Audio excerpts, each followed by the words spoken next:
সিলেট ময়দান, সিলেট আলিয়া মাদ্রাসার ময়দান, পাবনার দারুল আমান ট্রাস্টের ময়দান, এরকম করে দেশের যে বড় বড় যে মাহফিল, বিগ যে মাহফিলগুলো, এই মাহফিলগুলো হতে দেয়নি ফেরেশতারা। কারা হতে দেয়নি? ফেরেশতা। এই জন্য বললাম, কারণ ফেরেশতা চোখে দেখা যায় না, এই 8 মাস যাবত ওদেরকে আমরা চোখে দেখতেছি না, এই জন্যই ফেরেশতা বললাম। যাই হোক, ওই দিকে আমি যাব না, আমরা সোজা আলোচনার দিকে চলে যাই। কারণ এই 8 মাসে দেখেন কোনো কিন্তু জঙ্গি নাটকও নাই। মাঝে মাঝেই কিন্তু আমরা দেখতাম 3 মাস পর পরই বিশাল জঙ্গি অভিযান, এতগুলো জঙ্গি সেখান থেকে আটক, অস্ত্র সহ তাদেরকে ধরে সুন্দর প্ল্যান করে নাটক তৈরি করে মামলা দিয়ে জেলখানায় ঢুকায় রাখত। কিন্তু এটা কিন্তু আর 8 মাস যাবত আমরা দেখতে পাচ্ছি না, কারণ এই জঙ্গি নাটকের যিনি মূল নাট্যকার, তিনি এখন দিল্লি গিয়ে বসে আছেন, ঠিক কিনা? আমরা এখন অনেক ভালো আছি, মোটামুটি আমরা দিনের কথা শোনার তো একটা পরিবেশ পেয়েছি। বলি আলহামদুলিল্লাহ, জোরে বলি আলহামদুলিল্লাহ। সকল স্বাধীনতা নিশ্চিত করার আগে ব্যক্তিকে দিতে হবে কথা বলার স্বাধীনতা। এটা হরণ করা হয়েছিল, আমরা না পারলে আমাদের সন্তানরা উদ্ধার করতে পেরেছে। বলি আলহামদুলিল্লাহ, আমাদের সন্তানরা উদ্ধার করতে পেরেছে, আমরা গর্বিত আমাদের সন্তানদের জন্য। সন্তানরা ভাবছিলাম ইয়াবা, বাবা, নেশা, ডিভাইস মনে হয় নষ্ট হয়ে গেছে, কিন্তু না, জাতে মাতাল তালে ঠিক, একদম তাল মতো জায়গা মতো গিয়ে তারা দুপুর বেলার তারা লাঞ্চ সম্পূর্ণ করেছে মুরগির রান দিয়া। বলি আলহামদুলিল্লাহ। সম্মানিত ভাইয়েরা, সম্মানিত বন্ধুগণ, আমি আলোচনার সূচনায় কোরআনে কারীমের গুরুত্বপূর্ণ একটা সূরা, সূরাতুত তাহরিম থেকে 28তম পারার শেষ পৃষ্ঠার শেষ সূরা, সূরা তাহরিম থেকে আমি একটা আয়াতে কারীমা আমি তেলাওয়াত করেছি। এই আয়াতকে সামনে রেখে বড়জোর তারপরে আর একটা আয়াতকে সংযোজন করে আমি কিছু কথা বলবো। আল্লাহ যেন আমার মুখ থেকে সেই কথাগুলো বের করে দেন যে কথাগুলো মুসলিম উম্মার জন্য এই মুহূর্তে খুবই প্রয়োজন, খুবই জরুরি। আল্লাহ যেন সেই কথাগুলো আপনাকে এবং প্রযুক্তির কল্যাণে, এই অনলাইনের কল্যাণে যেন গোটা পৃথিবীর মুসলিম ভাইদের মাঝে যেন কথাগুলো ডেলিভারি হয়ে যায়, উপকৃত হয়, এমন যেন কথা আল্লাহ পাক আমাকে বলার তৌফিক দান করেন। জোরে বলি আল্লাহুম্মা আমিন। এখন কোনো কথার সীমাবদ্ধ গণ্ডির মধ্যে থাকে না। আমার এই কথা আগামী কালকের মধ্যেই লক্ষ লক্ষ কোটি কোটি মানুষের মাঝে কথাগুলো ছড়িয়ে পড়বে। এখন আর কোনো কিছু আর নির্দিষ্ট গণ্ডির মধ্যে থাকে না, যেখানেই কথা বলেন না কেন এটা দ্রুত ছড়িয়ে পড়ে প্রযুক্তির কল্যাণে। সম্মানিত ভাইয়েরা, আমরা জীবনের অঙ্ক অনেক মিলাই, যোগ বিয়োগ গুণন ভাগ অনেক কিছুই করি, কিন্তু জীবনের অঙ্কের শেষ ফলাফল হলো মৃত্যু। বলেন তো কি ফলাফল? কি বলেন তো? মৃত্যু। মরে যেতে হবে, কিন্তু মরতে হবে কিনা বলেন? এই জন্য মরার চিন্তা সারা দিনের মধ্যে কিছু সময় করার দরকার আছে না নাই? মরার চিন্তা করলে কি তাকে সে নিজেকে কি হিরো মনে করতে পারবে? বিশাল কিছু মনে করতে পারবে? এই জন্য সারা দিনে অন্তত কিছু মৃত্যুর কথা মনে করার দরকার আছে না নাই? আছে। মৃত্যু দিবেন কে? জীবন দিয়েছেন কে? আমরা ফেরত যাব কার কাছে? মুখোমুখি হব কার সামনে? বিচার করবেন কে? তাহলে এই দিনগুলো সামনে কিন্তু পড়ে আছে। এর জন্য আমার কি প্রিপারেশন, এর জন্য আমার কি প্রস্তুতি, কি করণীয়, কি দরকার, এই বিষয়ে আমি কিছু কথা বলতে চাচ্ছি। ওমা তাওফীকি ইল্লা বিল্লাহ। আমার প্রতি সবচেয়ে বেশি দয়া দরদ যার, তিনি কে বলুন তো? অনেকে চুপ করে আছেন, মনে হয় টেনশনে আছেন। আমার প্রতি সবচেয়ে বেশি দয়া যার, তিনি আমার কে? কিন্তু সেই দয়া যার সবচেয়ে বেশি, তাকে কিন্তু আমি দেখি না। তাকে আমি কি দেখি না। যাকে দেখি ভাবি এই মনে হয় খুব আপন। বউ আমি দেখি বউটা আপন, ভাই আমি দেখি ভাইটাই বুঝে আপন, এরপরে মাকে দেখি মাই বুঝে আমার সবচেয়ে আপন। না, যাকে দেখি না তিনি আমার আপন। তিনি কে? আল্লাহ। আল্লাহ রাব্বুল আলামিন তিনি আমার কত আপন আপনজন মনে করি কি সুন্দর সাজেশন দিচ্ছেন। সূরা হাশরের মধ্যে এক জায়গায় বলছেন, ইয়া আইয়ুহাল্লাযীনা আমানুত্তাকুল্লাহা ওয়াল তানজুর নাফসুম মা কদ্দামাত লিগাদিন ওয়াত্তাকুল্লাহ ইন্নাল্লাহা খাবীরুম বিমা তা'মালুন। জোরে বলুন আল্লাহু আকবার। ঈমানদারেরা, তোমরা আমাকে ভয় করো, ওয়াল তানজুর, এবং লক্ষ্য রাখো আগামী দিনের জন্য তুমি কি নিয়ে আসতেছ আমার কাছে, কি প্রস্তুতি তোমার, কি প্রিপারেশন তোমার, কি তুমি প্রস্তুতি নিয়ে আমার সামনে আসতেছ, এই দিকে একটু লক্ষ্য করো।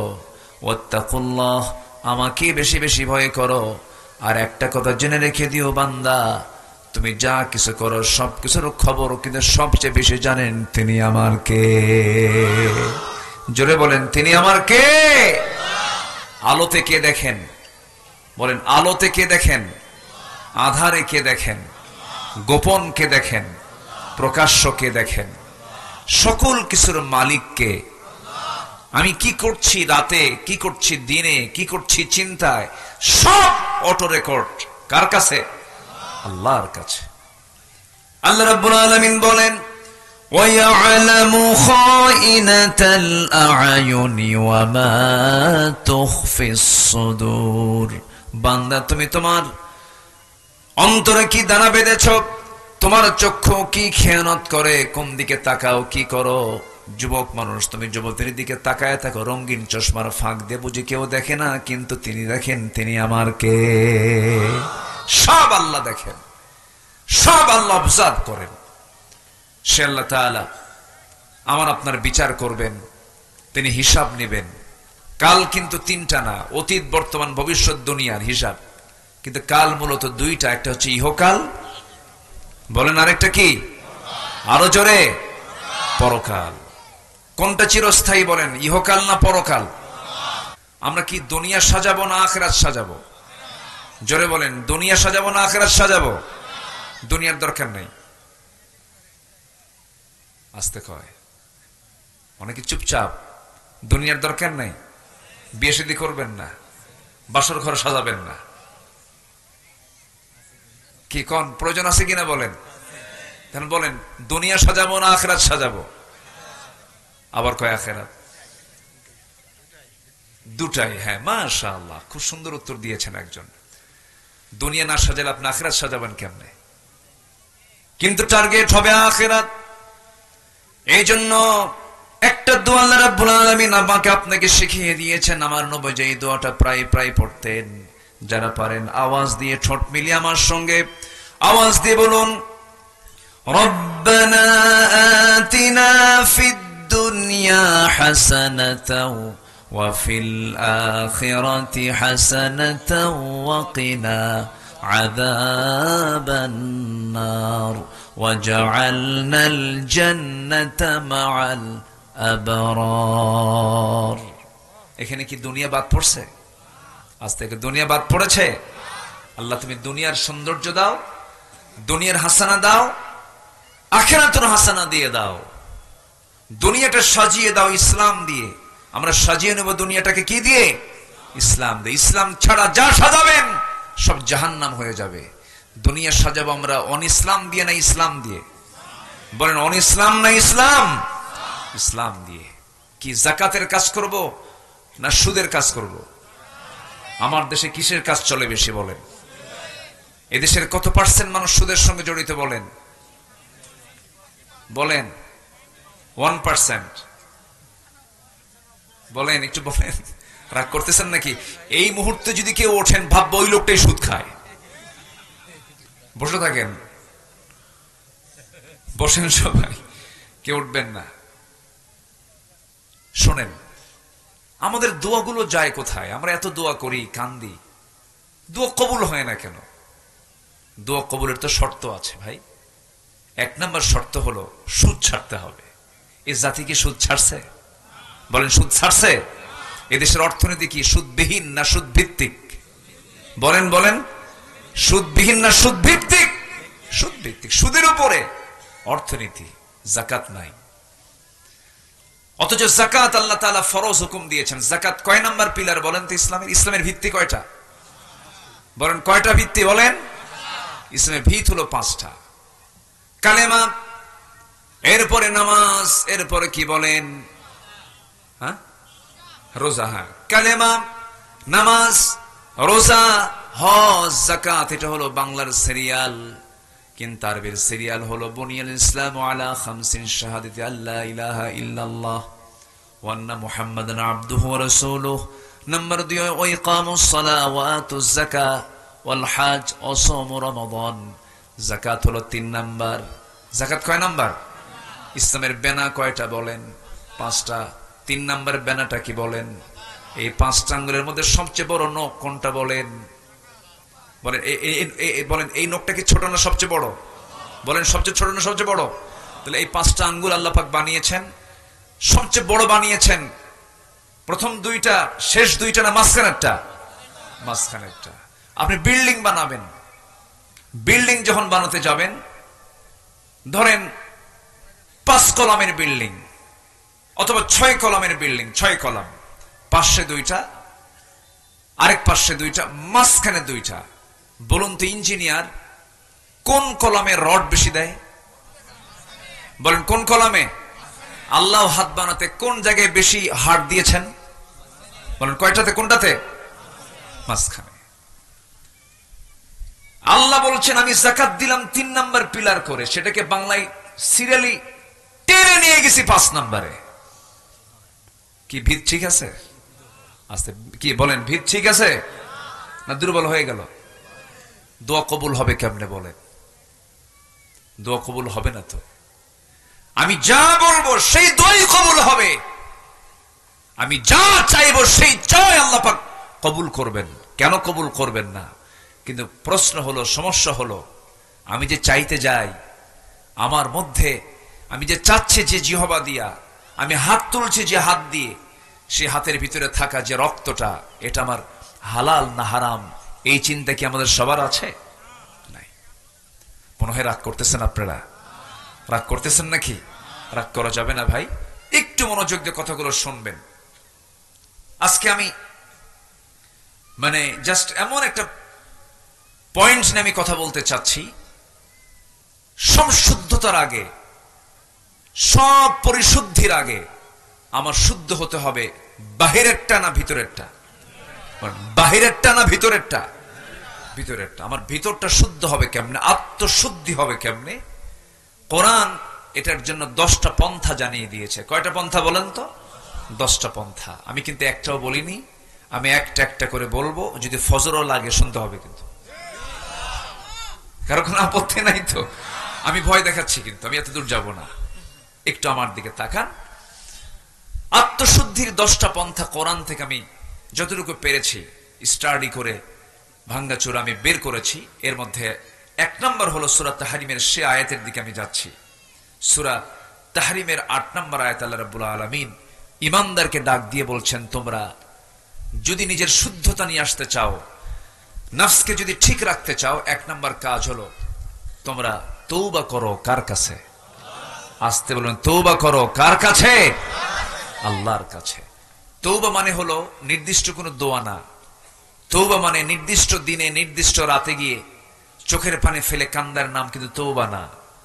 তওবাটা হলো আমি চুরি করেছি, আর জীবনে চুরি করব না, এটার নাম কি? তওবা। আমি বিড়ি খাইছি, জীবনে বহু খাইছি, আর জীবনে খাবো না, এটার নাম কি? তওবা। বিড়ি খাওয়া তো সুন্নতে মুআক্কাদা। আসতে কয় এই জাতি নামাজ বেশি পড়ে না বিড়ি বেশি খায়? বেশি জরুরি কোনটা, নামাজ না বিড়ি? বলেন, বিড়ি না নামাজ? এত বিড়ি এই জাতি খায়। কোন ভোট করতে গেলে আগে কোটি টাকার বিড়ির বাজেট করতে হয় প্রার্থীদের। তাহলে ভোট প্রার্থী যারা, এরাও কোন বেকায়দার, আর যারা জনগণ যারা বিড়ি নেয়, এরাও কোন বেকায়দার। কোন রাগ করতেছেন নাকি আপনারা? বিড়ি, এই জাতি সামান্য বিড়ির কাছে ঈমান বিক্রি করে ফেলে। বাস্তব। আমাদের সময় নষ্ট করার কোনো সুযোগ নেই। যে ব্যক্তি সময়কে নষ্ট করবে এটা হত্যার চেয়ে অপরাধ বেশি। সময় নষ্ট করা যাবে না, একটা সেকেন্ড সময় আমরা নষ্ট করব না, বাজে কোনো কাজে যাব না, বাজে কোনো কথায় যাব না, সেই বান্দাই জান্নাত পাবে। জোরে বলেন সুবহানাল্লাহ। আল্লাহকে সময়ের বিচার নেবেন। কিসের বিচার করবেন বলেন? সময় দিয়েছিলাম। এই পৃথিবীর সেরা মানুষ মুহাম্মদ সাল্লাল্লাহু, তিনি বেঁচে ছিলেন কত বছর বলেন? 63 বছর। তিনি কি বিফল না সফল? ব্যর্থ না মহা সফল? সফল। সময় নষ্ট করেছেন, কিন্তু সময় নষ্ট করে ফেলি আমরা। কোন একটা ভুল কাজ হয়ে গেছে, সঙ্গে সঙ্গে তওবা করে নেব, চোখের পানি ফেলে ফেলে কাঁদবো। আপনি দুনিয়ার কারো কাছে কান্নাকাটি করবেন, আপনাকে সেই কান্নার মূল্য সে দেবে না। স্বামীর কাছে বউ কাঁদবে, বউ কান্নাকাটি করবে, স্বামী বলবে মেয়ে মানুষ এমন করেই কান্দে, মেয়েদের চোখের পানি এমনি এমনি চলে আসে, কোনো মূল্য আপনি পাবেন না। পুরুষ কাঁদবে, মহিলা বলবে পুরুষ মানুষের কেমন পুরুষ যে কান্দে, চোখে পানি আনে। পৃথিবীর কেউ আপনাকে কান্নার মূল্য দেবে না। কিন্তু আপনি গুনাহ করেছেন, গুনার কথা কাউকে না বলে বেড়ায়া, গুনার কথা কারো কাছে না জানায়া, আপনি যদি এই গুনার জন্য অনুতপ্ত হয়ে, যে হৃদয়ে গুনাহ করার পরে যে দিলটা অনুতপ্ত হয় সেই হলো ইমানদার। যে ব্যক্তি গুনাহ করার পর অনুতপ্ত হৃদয়ে চোখের পানি ফেলে নীরবে নিবৃতে ঘরের কোণে বসে, মসজিদের কোণে বসে কাউকে না জানায় আল্লাহর কাছে বলবে, আল্লাহ যে গুনাহটা গতকালকে করেছি তোমার কাছে ওয়াদা করছি এই গুনাহ জীবনে আর কোনোদিন করব না। আল্লাহর কসম, ওই বান্দার সমস্ত গুনাহ আমার আল্লাহ মাফ করে দিবেন। জোরে কোন সুবহানাল্লাহ। এটার নাম তওবা। এটার নাম কি বলেন? তওবা, ফিরে আসা। আত্মশুদ্ধির এক নাম্বার পন্থা এটা। ভুল হবে না কেন ভাই? কেন ভুল হবে না? ভুল তো আমার হবেই, গুনাহ তো আমার হবেই। এই যোগ্যতা আল্লাহ পাক আমাকে দিয়ে পাঠিয়েছেন। ফেরেশতার গুনাহ করার যোগ্যতা নাই। ফেরেশতা কি বিয়ে শাদী করে? তার কি বউ বাচ্চা আছে? তো আমরা বিয়ে শাদী করি, বউ বাচ্চা আছে, কামাই টামাই করার আগে ভুল টুল হয়। কিন্তু ভুলের একটা মাত্রা আছে। আপনি থাপ্পড় মারলেন একজনকে, সে কি, তাকে কি ফাঁসি দেওয়া হবে? না। থাপ্পড় মারলেন, বেয়াদবির একটা হয়তো বা হালকা একটা বিচার হবে। কিন্তু আপনি থাপ্পড় না দিয়ে গুলি করলেন, দুটোই দোষ। দুই দোষ কি একরকম? না। আমার আপনার দ্বারা ভুল হবে, কিন্তু সেই ভুল হওয়া যাবে না যে ভুল হলে পরে আল্লাহ পাক সেই ভুলকে মাফ করবেন না। সেটা হলো কিছু কিছু কুফরি গুনাহ আছে, শিরকের গুনাহ আছে, বেদাতের গুনাহ আছে। এটা আমি একটু পরে বলবো, কোন কোন গুনাহগুলো আল্লাহ পাক মাফ করবেন না, আমাকে মনে করে দিবেন ভুলে গেলে পরে। আমি খুবই একটা আনন্দ পাচ্ছি, একটা বাতাস মনে হয় চালু হয়েছে না, চতুর্দিক থেকে একটা বাতাস মনে হয় ফিল হচ্ছে, একদম the gentle bridge is blowing, মানে খুব মৃদুমন্দ বাতাস আসতেছে। খুব গরম ছিল, বলি আলহামদুলিল্লাহ। আমাকে সময় দিচ্ছেন তো? নিজের ভিতরের আত্মশুদ্ধির 10 পন্থার মধ্যে 1 নম্বর পন্থা হলো তওবা করব কার কাছে? আসতে বলবেন, তওবা করব কার কাছে? আল্লাহর কাছে। আল্লাহ সবচেয়ে বেশি খুশি হন যখন বান্দা তওবা করে। বান্দা যখন ফিরে আসে, দুনিয়ার জিন্দেগি তাকায় দেখেন, বাবার 4 ছেলে, 4 ছেলের মধ্যে সবটাই ভালো, 3টাই ভালো, কোনো সমস্যা নাই, কিন্তু একটা একটু বেশি দুষ্ট। সেই বাবার টান সবচেয়ে বেশি কোনটার দিকে থাকে বলেন? বলেন কোনটার দিকে থাকে? দুষ্টের দিকে থাকে। 3টার দিকে তার কোনো নজরই নাই, কোনো খেয়াল নাই। কিন্তু ওই দুষ্ট ছেলেটা যে নামাজ পড়ে না, একটু বখাটে, দুষ্টমি করে, না জেনে কোথায় কি করে ফেললো, বাবার পেরেশান। বাবা বারবার খবর নাই, দেখতো কোথায় আছে, কি করতেছে। ওই যেটা সবচেয়ে বেশি দুষ্ট সেটার খবর রাখে, আর মনে মনে আল্লাহর কাছে বলে, আল্লাহ ওরে ভালো করে দাও। তেমনি বান্দার মধ্যে যে সমস্ত বান্দাগুলো ভুল করার পরে যখন তওবা করে আল্লাহর কাছে এসে বলে, আল্লাহ ভুল করে ফেলছে, তখন আল্লাহ পাক কেমন খুশি হন। ফেরেশতাকে ডাক দিয়ে বলেন, ও ফেরেশতারা, এই বান্দাগুলো আমাকে দেখলো না, এই বান্দা আমাকে চিনলো না, এই বান্দা আমাকে কোরআনকে বিশ্বাস করে, আমাকে মহব্বত করে, আমার কাছে এসে তওবা করে আমার কাছে জানান দিয়ে দিল, সে আর গুনার কাছে যাবে না। ও ফেরেশতারা সাক্ষী থাক, এই সমস্ত বান্দার সমস্ত গুনাহগুলো মাফ করে আমি আল্লাহ জান্নাতের বাজেট পাস করে দিলাম। আমার নবীর সহিহ হাদিস, আত-তাইবু মিনায যামবি কামান লা যামবা লাহ, যার তওবা কবুল হয়ে যায় তার পূর্বের জীবনের আর কোনো গুনাহ চুল পরিমাণ থাকে না। জোরে বলি সুবহানাল্লাহ। তওবা কি একবার না বারবার? আমার রাসূল সারা দিনে 100 বারেরও বেশি বার তওবা করেছেন। ফাইন্নী আতুবু ফিল ইয়াউমি মিআত মাররা, আমি রাসূল নিজে সারা দিনে 100 বারেরও বেশি বার তওবা করি। রাসূল রাসূল রাসূল। আর আমার দেশের এক নেতা উল্লুক ভাল্লুক, টাঙ্গাইলের এক নেতা কয়, হুজুর আমার আমিন বলতে বলে, আমি আমিন কই না কেন, আমার কোনো গুনাহ আছে নাকি? শুনছেন না, জানেন না আপনারা? এর আগে হজ নেবাজে কথা বলেছিল, জিহ্বা টেনে ছেড়া দরকার ছিল এদের। হজ নিয়ে বলেছিল হজ হচ্ছে মুহাম্মাদের ব্যবসা, এই কথা বলেছিল। আবার কয়েকদিন আগে বলল, হুজুর আমার আমিন কই থেকে, আমি আমিন কই না কেন, আমার তো কোনো গুনাহই না, আমি আমিন কব কেন? এই সমস্ত অসভ্যদের জুতা বেটা করা দরকার।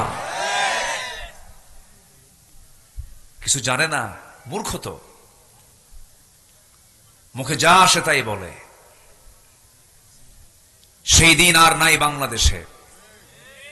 আল্লাহ রাসূলকে নিয়ে, কোরআনকে নিয়ে, ইসলামকে নিয়ে বাজে কথা বলবে, জিহ্বা টেনে ছিড়ব আমরা। রাজি আছেন কারা কারা? হাত উঁচু করে দেখেন মুসলমান। ইসলামের শত্রুরা হুঁশিয়ার সাবধান, নারে তাকবীর। হাত নামান। রাগ করতেছেন নাকি? তওবা করব কার কাছে? মাফ করবেন কে? কে মাফ করবেন? আল্লাহ যদি মাফ করেন কারো কাছে কৈফিয়ত লাগবে? আল্লাহ আমাকে মাফ করে দেওয়ার ওয়াদাই করেছেন, তুমি তওবা করো আমি তোমাকে মাফ করে দেব। জোরে বলি সুবহানাল্লাহ। নামাজ না পড়ে তওবা করব? হ্যাঁ, নামাজ না পড়ে? এই জাতিতে নামাজই পড়ে না। মাত্র 5% মুসলমান নামাজ পড়ে, জানেন? শুক্রবারে জুমার নামাজে মসজিদ ভরা, সেই শুক্রবারের জুমার আগের ফজর নামাজে মুসল্লি নাই। ফজরের দাম নাই তো নাকি? ফজর নামাজ পড়া কি বলেন? আরো জোরে বলেন। কয় রাকাত? জুমার নামাজ পড়া কি কয় রাকাত? ওটা মনে বড়, এটা মনে ছোট নাকি? ফরজ ফরজি, ফরজ ফরজ। বরং জুমার নামাজ মুসাফির থাকলে না পড়লেও হয়। জুমার নামাজ বেকায়দায় আছেন, মাসলুম, না পড়লেও হবে। জোহর মাফ নাই, ফজর মাফ নাই। সেই ফজরের মুসল্লি, মসজিদ পাকা, মসজিদ এসি, টাইলস লাগানো, মুসল্লি মোটে 3 জন, ইমাম, মুয়াজ্জিন আর খাদেম। ফজরে এই 3টাও থাকতো না যদি তারা চাকরি না করতো। বাস্তব তো, মানুষের ঘুমের স্টাইল হয়ে গেছে ভিন্ন। মানুষ কি সন্ধ্যায় ঘুমায় না শেষ রাতে ঘুমায়? বলে সন্ধ্যায় না শেষ রাতে? শেষ রাতে ঘুমায়। সব উল্টা পাল্টা। না, অনিয়ন্ত্রিত জীবন ইসলাম এলাও করে না। আমরা নামাজ পড়বো কয় ওয়াক্ত?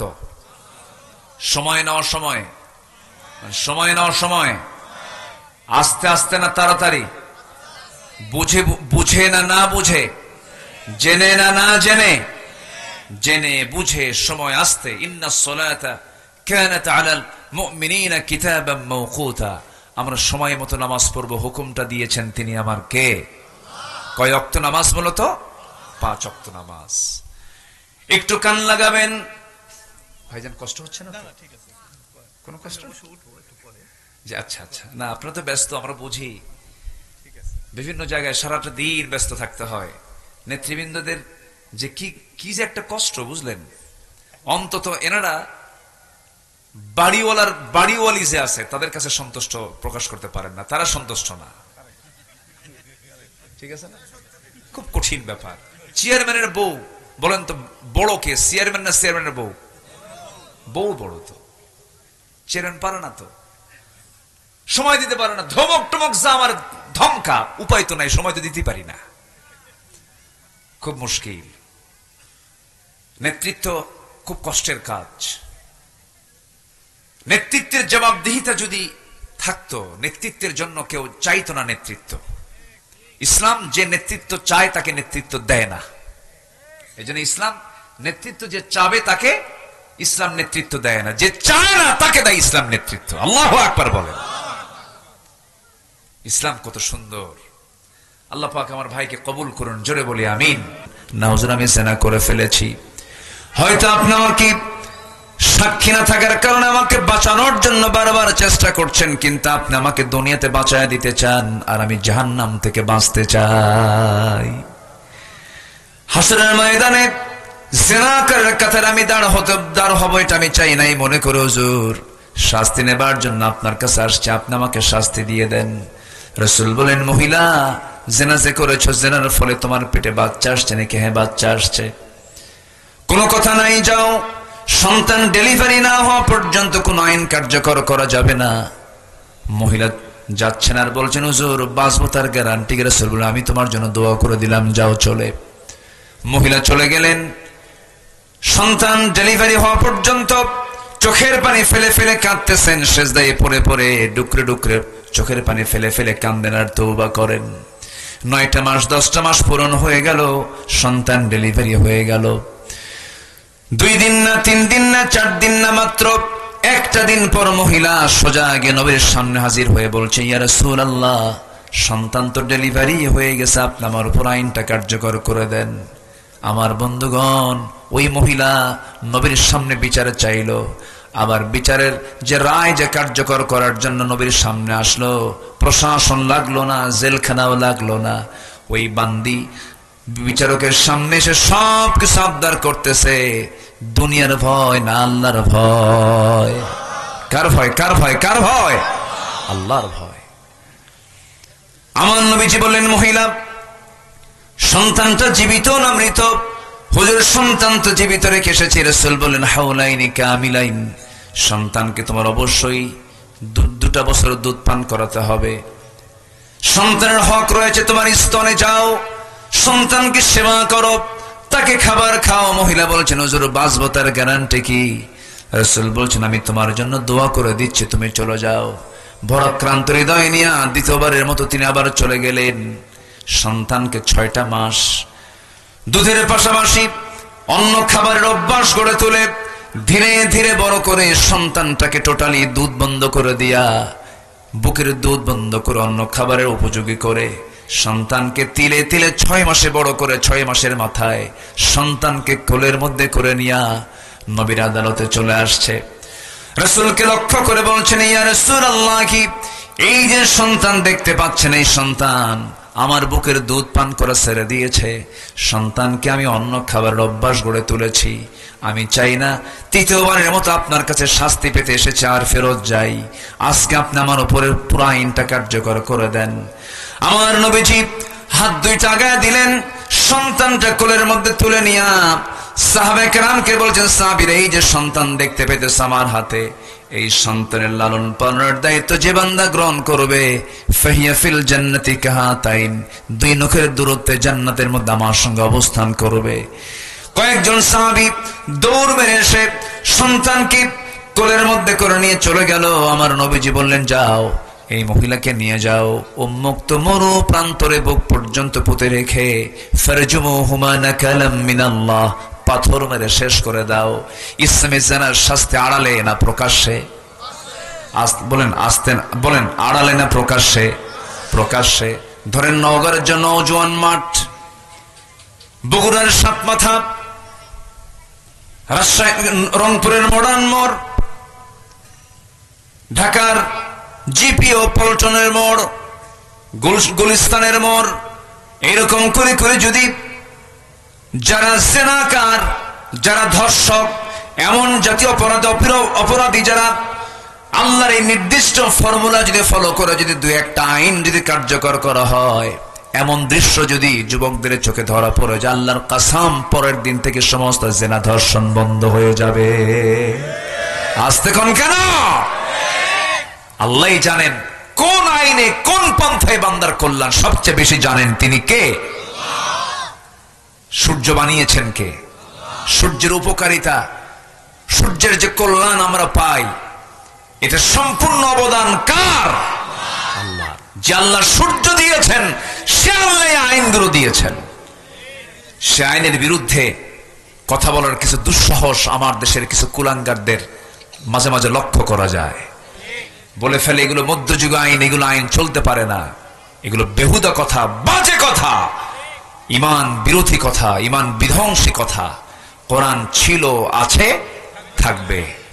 সম্মানিত ভাইরা, কোরআনের ভিতরে যে উত্তরাধিকার আইন যে আছে, বাপ মারা গেলে, মা মারা গেলে সন্তানরা যে সম্পদগুলো পায়, তার আত্মীয় স্বজনরা সম্পদগুলো পায়, মিরাস, অংশ বন্টন, গোটা পৃথিবীর কোন আইনে এমন মজবুত আইন নাই, কোথাও পাবেন না। আমেরিকাতে একটা আইন পাশ হলো, একটা ফ্যামিলির সবচেয়ে বড় দায়িত্বশীল তারা মনে করলো বড় ভাই, বাবার বড় সন্তান সবচেয়ে বেশি কষ্ট করে। ওরা বলল যে সব ভাই বোনের চাইতে বড় ভাইয়ের সম্পদের পরিমাণটা একটু বেশি হতে হবে। তারা আইনটা পাশ করলো এর উপরে ভিত্তি করে। পরের 10 বছর দেখা গেল ম্যাক্সিমাম ফ্যামিলিতে বড় ভাই মার্ডার। বড় ভাই কি মার্ডার।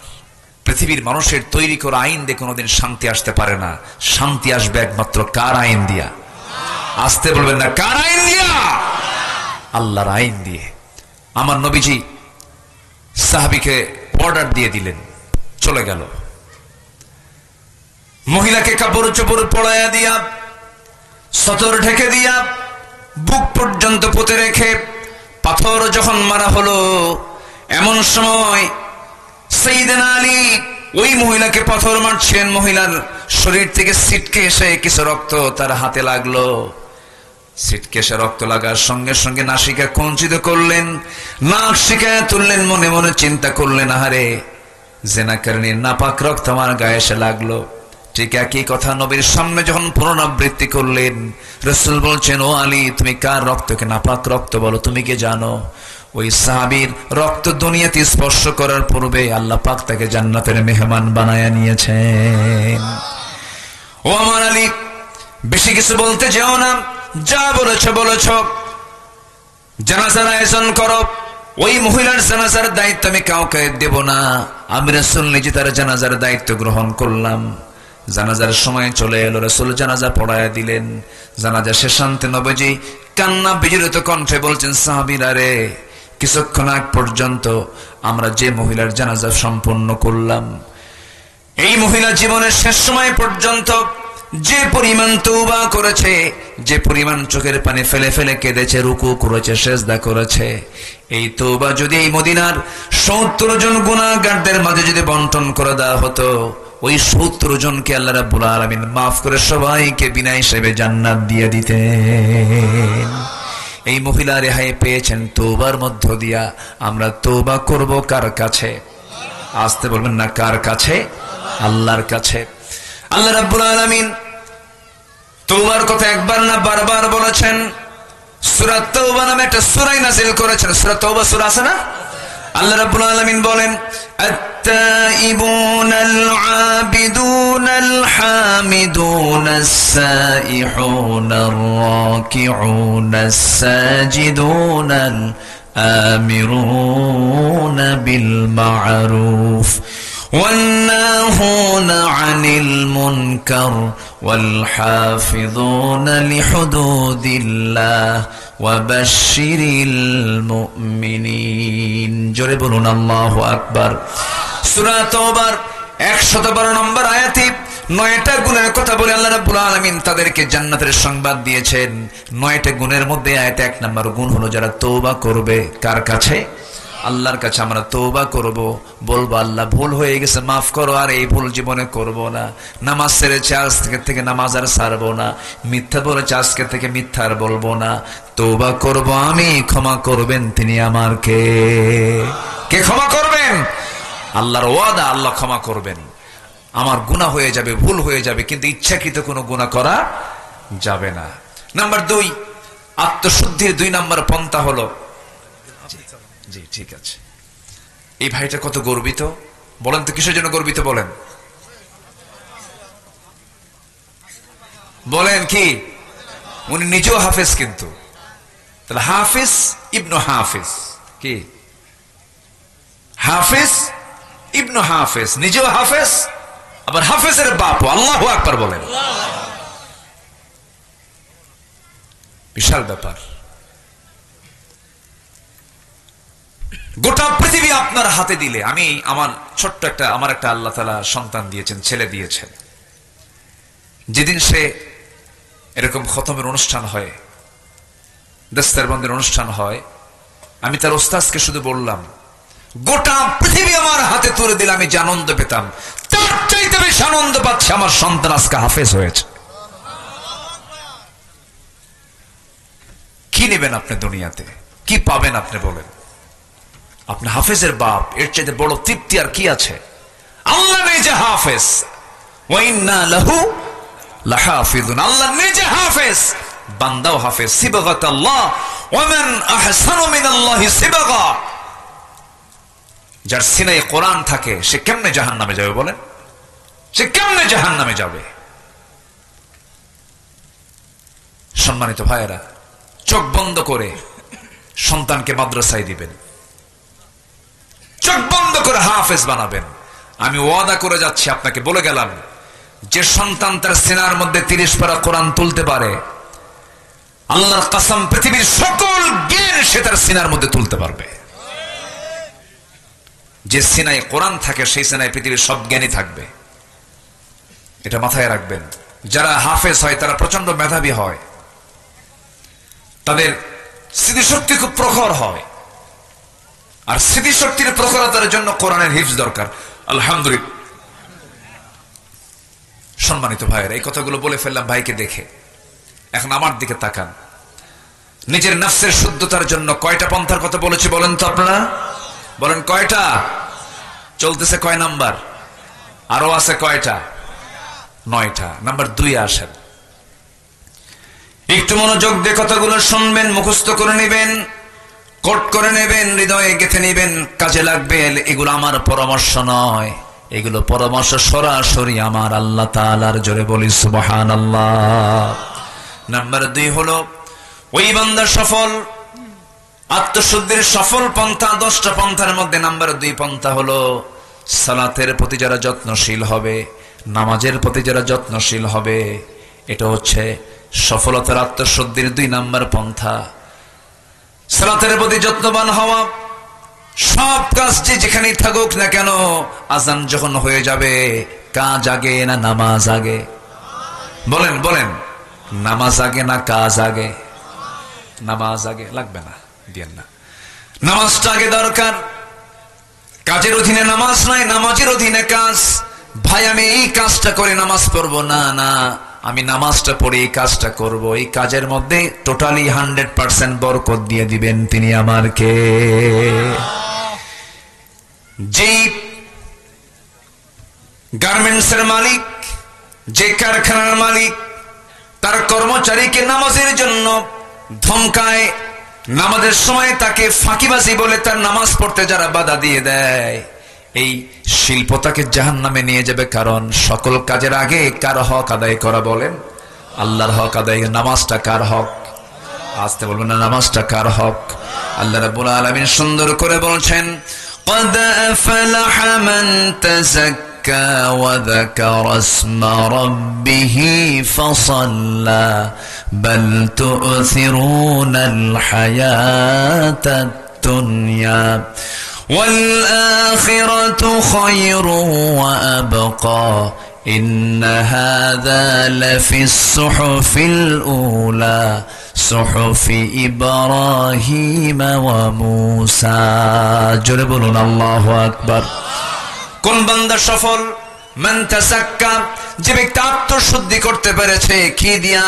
আল্লাহ বলছেন ওয়াযাকারা ইসমা রাব্বিহি ফাসাল্লা, যে ব্যক্তি আল্লাহর নামের জিকির করতে পেরেছে এবং নামাজটা আদায় করতে পেরেছে।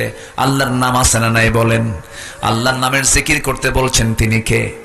আসতে বলবেন না, তিনি কে? বলুন সুবহানাল্লাহ। জোরে জোরে জোরে সুবহানাল্লাহ। আরো জোরে আলহামদুলিল্লাহ। লা ইলাহা ইল্লাল্লাহু আল্লাহু আকবার। আরো জোরে আল্লাহু আকবার। এই 4টা শব্দ হলো সবচেয়ে বড় জিকিরের শব্দ। সুবহানাল্লাহ, আলহামদুলিল্লাহ, লা ইলাহা ইল্লাল্লাহ, আল্লাহু আকবার। এই 4টা জিকিরের পরিভাষা শিখিয়েছেন মুহাম্মদ সাল্লাল্লাহু আলাইহি ওয়াসাল্লাম। নামাজ পড়তে রাজি আছেন তো সবাই? কয় ওয়াক্ত নামাজ? আরো জোরে, আরো জোরে। আমার নবী যে সবচেয়ে রাগ করতেন কি না আদায় করলে বলেন, এবং আল্লাহ সবচেয়ে বেশি রাগ করেন কোন কাজ না করলে? নামাজ না পড়লে। এবং যদি প্রশ্ন করেন হুজুর আপনি কোরআন কি সামনে রেখে বলুন কোন অপরাধের শাস্তি সবচাইতে বেশি, কোরআন কি বলে দিয়েছে? আপনি যদি প্রশ্ন করেন কোরআন বলো তো কোন কাজটার শাস্তি সবচাইতে বেশি বলে দিয়েছে কোরআন, কোরআন সুন্দর করে জানিয়ে দিচ্ছে, বান্দাকে সতর্ক করার জন্য জানিয়ে দিচ্ছে, ফাখালাফা মিন বা'দিহিম খালফুন আদাউস সালাতা ওয়াত্তাবাউশ শাহাওয়াত ফাসাউফা ইয়ালকাউনা গায়্যা। জোরে বলুন আল্লাহু আকবার। ما سلككم في سقر قالوا لم نك من المصلين ولم نك نطعم المسكين وكنا نخوض مع الخائضين وكنا نكذب بيوم الدين حتى أتانا اليقين। জোরে বলুন আল্লাহু আকবার। কোরআন তুমি বলে দাও সবচাইতে কঠিন শাস্তি কোন অপরাধের? কোরআন বলে দিচ্ছে যে ব্যক্তি নামাজকে নষ্ট করবে, নফসের দাসত্ব করবে, মন যা চাই তাই করবে, মন চায় মানুষের বাড়িতে আগুন ধরায়া দেই, মন চায় মানুষের জমি দখল করি, মানুষের পুকুর দখল করি, মন চায় ওই লোকটার বিরুদ্ধে মামলা দিয়ে তাকে জেল খাটাই, ওর বিরুদ্ধে তকমা লাগায় দেই, এরকম ধরনের লোক বুঝি নওগাঁতে নাই? আসতে বলবেন না, আছে না নাই? আল্লাহ পাক বলছেন যারা নফসের তাবেদারি করবে আর নামাজকে যারা নষ্ট করবে আমি আল্লাহ শুধু জাহান্নাম দেব না, জাহান্নামের গাই নামক গর্তের মধ্যে, গাই ফাসাউফা ইয়ালকাউনা গায়্যা, গাই এমন একটা গর্তের নাম যে গর্তের নাম শুনলে জাহান্নাম পর্যন্ত সেই গাই গর্তকে ভয় পায়। সেই গর্তের মধ্যে আল্লাহ পাক ঢুকাবেন নামাজ না পড়লে। সবাই কি নামাজ পড়তে রাজি আছেন? ইনশাআল্লাহ। একটা বিষয় যেই হাত তোলেন দেখি, জোরে বলি ইয়া আল্লাহ, আরো জোরে ইয়া আল্লাহ। আমাদেরকে 5 ওয়াক্ত সালাত আদায় করার তৌফিক তুমি আল্লাহ দিয়া দাও। জোরে বলি আমিন, আরো জোরে আমিন। হাত নামান। যে নেতা নামাজ না পড়বে ওই নেতার নেতৃত্ব মানা যাবে না। যে দলে নামাজ নাই সেই দলের নেতৃত্ব মানার কোনো দরকার। যে জনসভায় গেলে পরে ফজর, যে জনসভায় গেলে পরে জোহর কাজা হয়, আসর কাজা হয়, মাগরিব কাজা হয়, যে দলের দলীয় জনসভায় নামাজের কার্যসূচি নাই সেই দল করা হারাম, সেই নেতৃত্ব মানা যাবে না মুসলমানের। ঠিক কিনা? মানা যাবে না, মানবো না। নেতা মানতে গিয়ে আমাদেরকে হিসাব করে মানতে হবে, কারণ হাসরের দিন আল্লাহ তাআলা ব্যক্তি একজনকে তুলবেন না, ব্যক্তিকে তার নেতা সহ তুলবেন। ইয়াওমা নাদউ কুল্লা উনাসিম বিইমামিহিম, কিয়ামতের দিন আমি আল্লাহ প্রত্যেক ব্যক্তিকে তার নেতা সহ ডাকবো। যদি আপনার নেতা যদি গাঁজা খায়, গাঁজাখোরের সঙ্গে উঠতে হবে। যদি চাঁদাবাজ হয়, চাঁদাবাজ নেতার সঙ্গে আপনাকে উঠতে হবে। তাহলে বলেন নেতা নির্বাচন করতে গেলে আমাদের চিন্তা করার দরকার আছে না নাই? নেতা খারাপ হলে আমার জন্য হাসরের দিন বিপদ না নিরাপদ? বলেন বিপদ না নিরাপদ? মহা বিপদ হয়ে যাবে। আমরা এগুলোকে খেয়াল করার চেষ্টা করব। জোরে বলি ইনশাআল্লাহ, আরো জোরে বলি ইনশাআল্লাহ। সম্মানিত ভাইয়েরা, সম্মানিত বন্ধুগণ, নামাজের ব্যাপারে আমরা যত্নশীল হব। আমার নবীজির লাস্ট মেসেজ, পৃথিবী থেকে যখন তিনি বিদায় নেন, বিদায় লগ্নে কিন্তু মানুষ পরিবারের কথা বলে, নিজের কথা বলে, সন্তানদের কথা বলে। আমার নবীজি বিদায়ের শেষ ভাষণ, বিদায়ের যে শেষ সেন্টেন্স, শেষ যে কথা, তা কি ছিল বলেন? আরো জন, তা কি ছিল বলেন? নামাজ। বউ যদি নামাজ না পড়ে কি করবেন বলেন? বুঝাও কাম হয় না, কি করবেন? দেখছেন একজনকে পিটাতে হবে না, কি জানি কইল। এত অ্যাকশনে গেলে কি কাম হয়? হ্যাঁ, ওয়াহজুরুহুন্না ফিল মাদাজি'i কত কথা আসছে, কত সিস্টেম আসছে, কত পদ্ধতি আসছে, কয় হুজুর নামাজ না বলে পিটাবো। এটা উত্তর হলো বলেন তো? বউ কি পিটানোর জিনিস না আদরের জিনিস বলেন? এই আসতে কন কেন? বউ কি পিটানোর জিনিস না মোহাব্বতের জিনিস? একটু জোরে কন মায়েরা শুনো। কি পিটানোর না মোহাব্বতের? দেখেন বাচ্চারাও কয় মোহাব্বতের, তুমি আমার মোহাব্বতের বুঝবা কি? মাশাআল্লাহ, ওরা মোহাব্বত করতে শিখবে ইনশাআল্লাহ। জোরে বলি ইনশাআল্লাহ। সুন্দর করে বুঝাতে হবে। আমার বন্ধুগণ, ঘরকে নামাজ দিয়ে সাজাতে হবে কি দিয়া? ফার্নিচার না নামাজ? বলেন ফার্নিচার না নামাজ? ঘরকে নামাজ দিয়ে সাজাতে হবে। ছেলেকে বলতে হবে বাবা ওঠো নামাজ, মেয়েকে বলতে হবে বাবা ওঠো নামাজ, বউটাকে বলতে হবে বউ তোমার এই হাত দিয়া তুমি আমাকে রান্না বান্না করে খাওয়াবা, নামাজটা পড়ো। ওযু বানায় নাও। একটা হাদিস বলি, আপনি শোনেন মনোযোগ দিয়া। প্রত্যেক বান্দার কাছে শেষ রাত্রিতে ফজরের একটু আজানের একটু আগে তাহাজ্জুদের সময় প্রত্যেকটা ব্যক্তির কাছে শয়তান এসে শিওরে বসে তিনটা গিট মারে। কয়টা গিট মারে বলেন? তিনটা গিট মারে। গিট মারা বোঝেন তো কি? গিরা দেওয়া, গিট্ট দেওয়া, বাঁধন দেওয়া, তিনটা গিট দিয়ে দেয়। এই তিনটা গিট মেরে শয়তান চলে যায়। আমার রাসূল বলেন ও সাহাবীরা, শয়তানের বেঁধে দেওয়া এই তিনটা গিট যদি তোমরা ছুটাতে চাও, তিনটা আমল করবে। নাম্বার 1 হলো আজান যখন তোমার কানে আসবে আস্তে করে তোমার বিছানা থেকে তোমার পিঠটা সরায় নিবে, একটা গিট ছুটে যাবে। এরপরে তুমি সুন্দর করে ওযু বানাবে, 2 নাম্বার গিটটা ছুটে যাবে। এরপরে তুমি ওযু বানায় নামাজের নিয়তে মসজিদের দিকে রওনা দেবে। প্রত্যেকটা কদমে কদমে 10টা করে নেকি লেখা শুরু হয়ে যাবে। নামাজ যখন শুরু করবে 3 নাম্বার গিটটাও ছুটে যাবে। পরবর্তী 24 ঘন্টা শয়তান তোমার কাছে ওয়াসওয়াসা দেওয়ার জন্য আসার সাহস পাবে না। জোরে কোন সুবহানাল্লাহ। তার শয়তানের গিটটা ছুটানোর জন্য কোন নামাজ আগে দরকার বলেন? বলেন কোন নামাজ আগে দরকার? একটা আদর্শ গ্রামের বৈশিষ্ট্য কি? জোহরে মুসল্লি বেশি হওয়া, আসরে মুসল্লি বেশি হওয়া না ফজরে মুসল্লি বেশি হওয়া? ফজরে মুসল্লি বেশি হওয়া। ফজরে সবাই বাড়িতে থাকে, হিসাব হবে ফজরে কতজন মুসল্লি নামাজ পড়লো। এটা আদর্শ গ্রাম। সাজানোর দরকার আছে না নাই? সাজানোর দরকার আছে না নাই? সাজাতে হবে গ্রামটাকে। মাতব্বর যারা আছেন গ্রামের বৈঠক একদিন দিয়ে বলবেন শুনে এদিকে আসো, সারা জীবন অনেকের বিচার করলাম, মাতব্বরি করলাম, কিয়ামতের দিন আল্লাহ যদি আমাকে নামাজের ব্যাপারে প্রশ্ন করে বসেন, গ্রামের লোকজনকে নিয়ে নামাজের ব্যাপারে কোনো পরামর্শ করছিস নাকি বল, উত্তর দেব কি? সুন্দর করে ডাকবেন, ডাক দিয়ে বলবেন ও গ্রামবাসী তোমরা আমাকে দায়িত্ব দিয়েছ, আমি ফজরে মুসল্লি পাই না, আমি আল্লাহর কাছে কি জবাব দেব?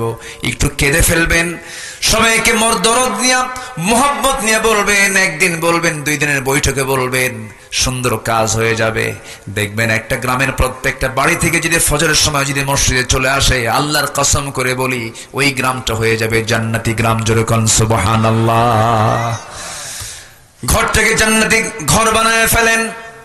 ফজর যখন হয়ে যাবে আপনি বাবা সবার আগে উঠবেন, ছেলেকে ডাক দিবেন, বলবেন সালাত সালাত সালাত সালাত সালাত সালাত, বারবার বলবেন।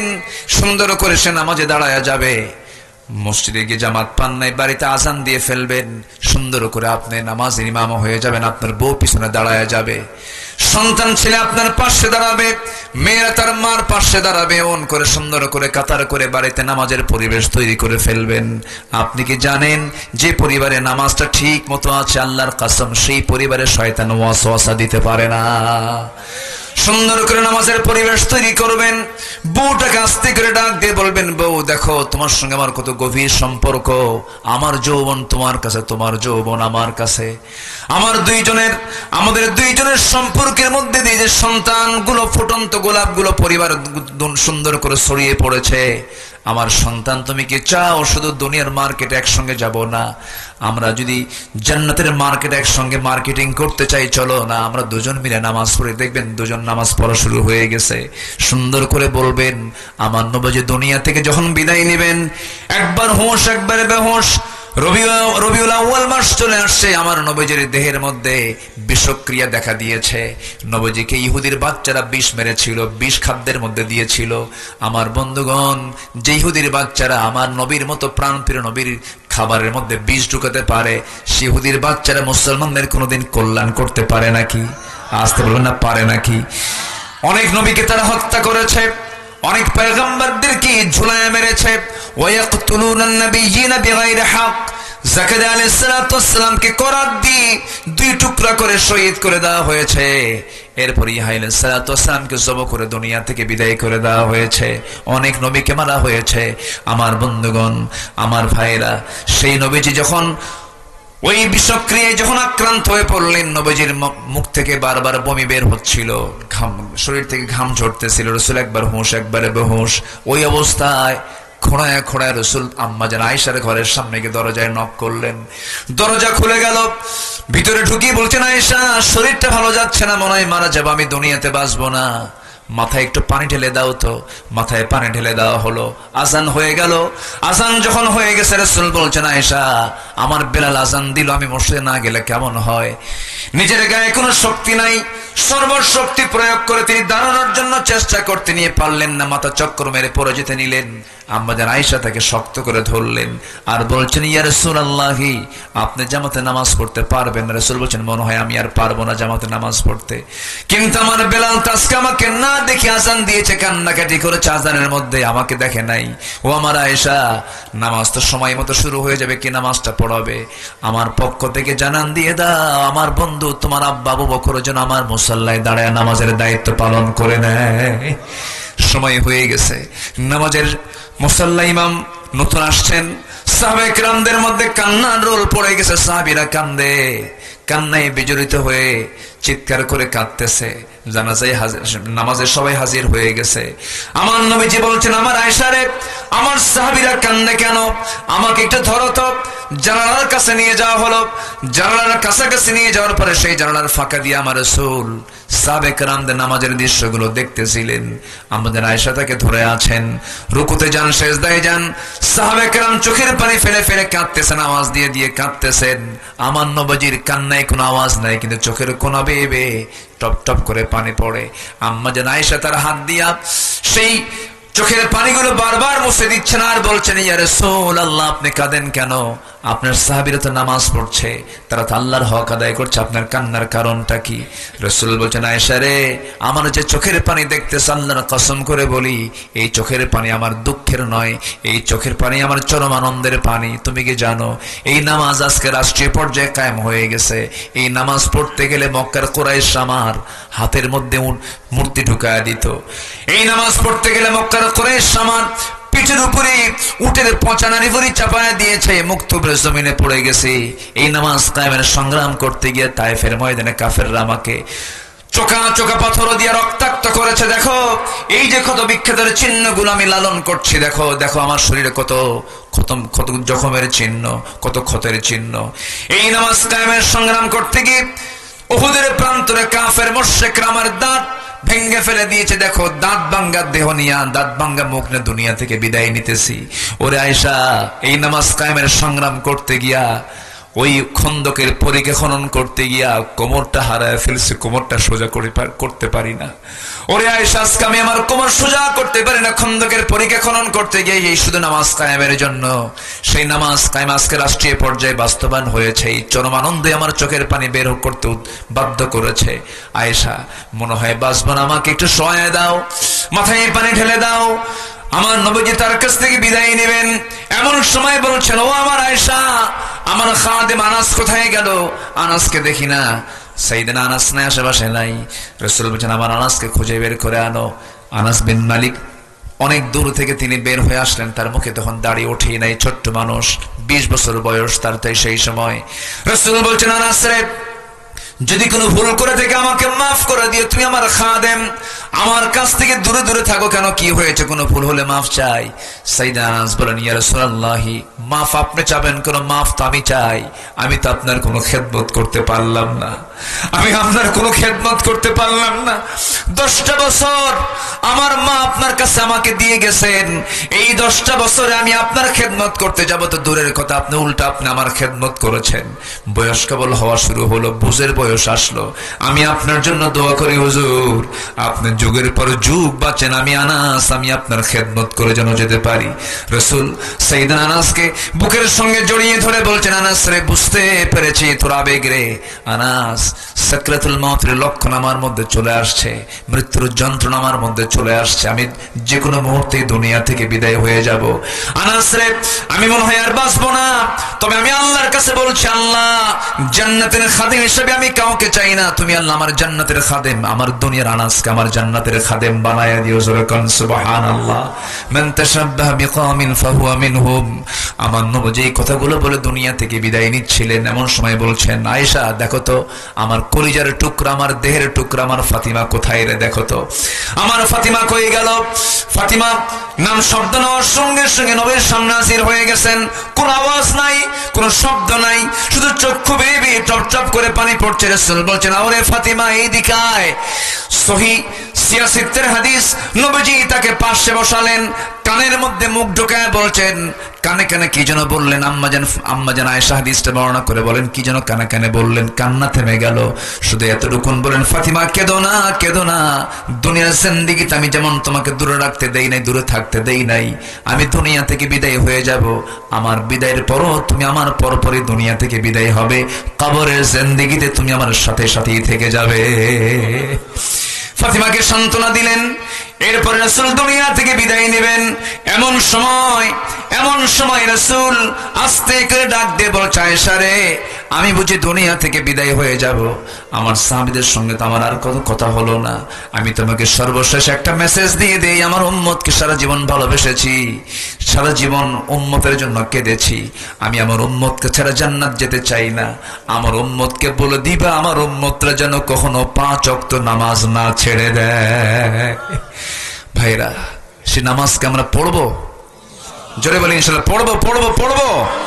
আত্মশুদ্ধির 10 পন্থা, নিজের জীবনের নাফসের শুদ্ধির 10 পন্থা, 10টা পথ। এর মধ্যে 1 নাম্বার হলো তওবা করা, নাম্বার 2 হলো সুন্দর করে নামাজটা পড়া, নামাজটা আমরা পড়বো, জোরে বলি ইনশাআল্লাহ। নাম্বার 3 হলো সিয়াম সাধনা। সিয়াম সাধনার মাস তোমরা পাড়ি দিলাম, কিন্তু না প্রত্যেক মাসে রোজা আছে না নাই? আসতে বলবেন না, আছে না নাই?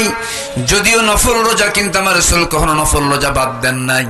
সোমবার বৃহস্পতিবার রোজা। যুবকরা তোমার যৌবন কন্ট্রোল করতে পারো না, বিয়ে করতে পারছো না, সমস্যা, রোজা রাখো, চোখটা সংযত করো, যৌবনকে সংযত করো। রোজা এমন একটা ইবাদত, পৃথিবীর সব কিছুই দেখা যায়, সব ইবাদত দেখা যায়। নামাজে দাঁড়াচ্ছেন, দেখে ফেললো একজন, এরপরে দান করছেন, দেখে ফেলছে একজন, কিন্তু রোজাটা এমন একটা ইবাদতের নাম, পৃথিবীর কোনো মানুষের দেখার কোনো সাধ্য নাই। বান্দা রোজা আছে কি আছে না সম্পূর্ণ খবর একমাত্র জানান তিনি আমার কে। এই যে আল্লাহ নিজে বলছেন, এই রোজাটা আমার জন্য, এটার পুরস্কার আমি আল্লাহ নিজ হাতে বান্দাকে জান্নাত বুঝাইয়া দেব। জোরে বলে সুবহানাল্লাহ, আরো জোরে বলে সুবহানাল্লাহ। রোজা মানে কি জানেন? যার রোজা কবুল হবে তার জান্নাত ওয়াজিব হয়ে যাবে। আমি সাউথ কোরিয়াতে বছর 10 আগে গিয়েছিলাম। সাউথ কোরিয়া, দক্ষিণ কোরিয়া, ওই দেশের টোটালি মানুষ ম্যাক্সিমাম সব বৌদ্ধ, গৌতম বুদ্ধের তারা অনুসারী। তা আমার দেশের কিছু প্রবাসী সেখানে যায়, থাকে, চাকরি করে। এক প্রবাসী আমাকে গল্প করছেন, হুজুর এক আমার মালিক, সে বৌদ্ধ, রোজার মাসে আমি রোজা আছি, সে রোজা বোঝে না, আমাকে বললো রোজা কি, হটস্কল রোজা, রোজা কি? তো বুঝাই দিলাম, না খেয়ে থাকে। না খেয়ে থাকে কেন? পানি খাও। সে আমার সামনে একটা পানি দিল, পানির বোতল দিয়ে, পানি খাও। কিসের রোজা? কেন আল্লাহ আমাকে মানা করে? আল্লাহ আবার কিসের মানা করবে? কেন আল্লাহ আমাকে মানা করছে, এই জন্য খাবো না আমি। আল্লাহ তোমাকে মানা করলো, ঠিক আছে তুমি খাবা না, খাবা না, ঘরের মধ্যে লুকায় যা খাও। কি কথা কি বুঝতেছেন? মানে ও বোঝা না গেছে আল্লাহ লুকেও দেখে, এটা বোঝে না। তো বললো আমার আল্লাহ এমন আল্লাহ, যিনি লুকে খেলেও খায়, লুকে খেলেও দেখে, গোপনে খেলেও দেখে, প্রকাশ্যে খেলেও দেখে। আশ্চর্য হয়ে, তাই তোমার আল্লাহ গোপনেও দেখে, প্রকাশ্যেও দেখে, আর তুমি সে আল্লাহকে ভয় করে রোজা আছো? তোমার দেশের মানুষ কি করে? আমার দেশের মানুষে সবাই রোজা রাখে। বলতেছে তোমার দেশের মানুষ তো খুব বড় আল্লাহওয়ালা, কোনো অপরাধ করে না, কোনো চুরি ডাকাতি করে না, নাকি? কি আস্তে কয়, আস্তে কয়। তাহলে ওই বুদ্ধর যে ধারণা, সেই ধারণা তো রাইট। জানলার ভয়ে খায় না আড়ালে, জানলার ভয়ে কোনো পানি খায় না, কোনো কিছু খায় না, বৈধ স্ত্রীর কাছে সে যায় না আল্লাহর ভয়ে। সে তো আল্লাহ বলে, সে তার মতো ভালো মানুষ তো হওয়ার কথা না। তাহলে এত রোজাদার আমার দেশে থাকার পরও চুরি আছে না নাই, ডাকাতি আছে না নাই? তাহলে কেমন কি রোজা হলো আমাদের বলেন? তাহলে আত্মশুদ্ধির জন্য নকল রোজার দরকার না, আসল রোজার দরকার। বলেন কি রোজার দরকার? আসল রোজা। আমরা আসল রোজা পালন করব, জোরে বলি ইনশাআল্লাহ। নাম্বার 4 হলো আল্লাহর জিকির করা। আল্লাযীনা আমানু তাতমাইন্নু কুলুবুহুম বিযিকরিল্লাহ আলা বিযিকরিল্লাহি তাতমাইন্নুল কুলুব। জোরে বলুন আল্লাহু আকবার। নাম্বার 5 হলো আত্মশুদ্ধির জন্য নাম্বার 5 নাম্বার পথ হলো কোরআনের সাথে সম্পর্ক বেশি রাখবো আমরা। এই কিতাবের সঙ্গে সম্পর্ক বেশি যার, আল্লাহর সঙ্গেও সম্পর্ক বেশি তার। এই কিতাবকে সুন্দর করে পড়বো, তিলাওয়াত, কিরাআত, দিরাসাত, তাদাব্বুর সব মিলিয়ে আমার সঙ্গে কোরআনকে আমার সঙ্গে আমার লালন করতে হবে, বুঝতে হবে। আপনি কি জানেন এই কোরআন একদিন আমাকে আপনাকে সুপারিশ করে জান্নাতের দরজায় পৌঁছায়া দেবে? জোরে বলে সুবহানাল্লাহ। এই জন্য দুনিয়ার দল করব না, কোরআনের দল করব। আরো জোরে ওয়াদা করে যান, দুনিয়ার দল না কোরআনের দল। আরো জোরে বলেন, দুনিয়ার দল না কোরআনের দল, দুনিয়ার দল না কোরআনের দল, দুনিয়ার দল না কোরআনের দল। মনে যেন থাকে। জোরে বলি ইনশাআল্লাহ। নাকি বের হওয়ার পরে ভুলে যাবেন? নাম্বার 6 হলো সেজদায় বেশি বেশি ক্রন্দন করা। يخرون للأذقان يبكون ويزيدهم خشوعا। জোরে বলুন আল্লাহু আকবার। নাম্বার 7 হলো হালাল রিজিক উপার্জন করা। কুলু মিনাত তাইয়্যিবাত ওয়া আমালু সালিহান ইন্নী বিমা তা'মালুনা আলিম। জোরে বলুন আল্লাহু আকবার। নাম্বার 8 হলো মিথ্যাচার ছেড়ে দেওয়া, গীবতকে বর্জন করে ফেলা। মিথ্যাচার করা যাবে না, গীবত করা যাবে না। ইমানদারের মুখ থেকে মিথ্যা কথা বের হবে না। ইমানদার যে, তার মুখ থেকে মিথ্যা বচন কখনো আসবে না। মিথ্যা বচন সে করবে না, মিথ্যা কথা সে বলবে না, মিথ্যা সাক্ষী সে দেবে না।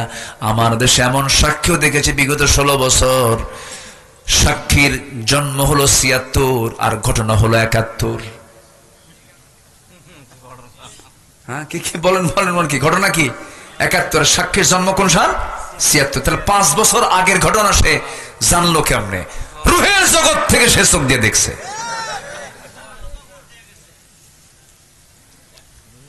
এগুলো দেখছে আমার কত বছর? 16 বছর। কত বছর? 16 বছর। ফেরাউন পৃথিবীতে বেঁচে ছিল হলো 1600 বছর, এরা ছিল 16 বছর। সংখ্যার যে মিল হলো কেমনে বুঝলাম না। আল্লাহ তাআলা এদের কিছু উদাহরণ দিয়েছে, যেরকম আল্লাহ তাআলা মশার উদাহরণ দিয়েছেন। কিসের উদাহরণ বলেন তো? মশা। মশা মশা কি করে আমাদের বলেন? কামড়ায় কিনা?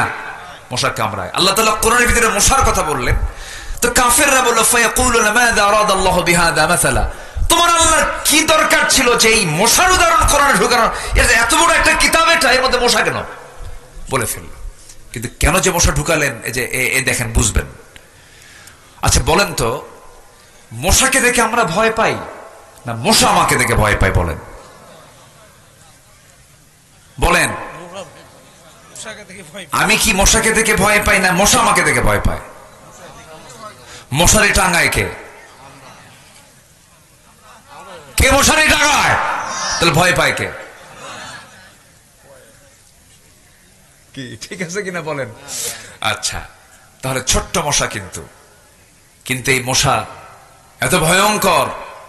এডিস একটা মশা আছে, যার কামড় খাইলে প্রায় অনেক রোগী মারা যায় কিনা?